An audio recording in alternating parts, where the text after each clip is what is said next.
খুব ভালো পড়ানো হোক, 100-তে 100 না পাও, মোটামুটি 60-70% তো পড়া হয়েছে। সবচেয়ে কম সময় পাওয়া যায় মেডিকেল ভর্তি পরীক্ষায়। তুমি যদি আগে থেকে শুরু না করো, ইটস টাফ ওই 3 মাসের মধ্যে এই জিনিসটা ক্র্যাক করা। তোমরা জানো বর্তমান যুগটা হলো প্রতিযোগিতার যুগ। এবছর ভর্তি পরীক্ষায় কতজন অংশ নিয়েছে মিহান? 1 লাখের বেশি, রাইট? চান্স পেয়েছে 5000।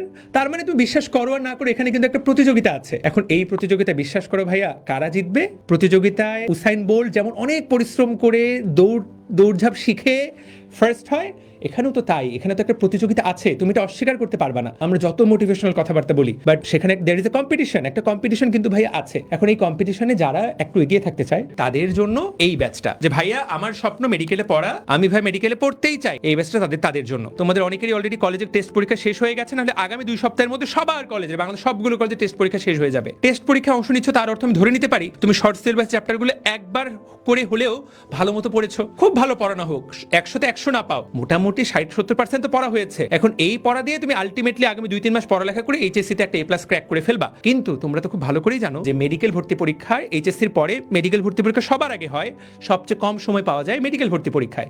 এখন ভাইয়া তুমি যদি আগে থেকে শুরু না করো, আসলেই ইটস টাফ ওই 3 মাসের মধ্যে এই জিনিসটা ক্র্যাক করা।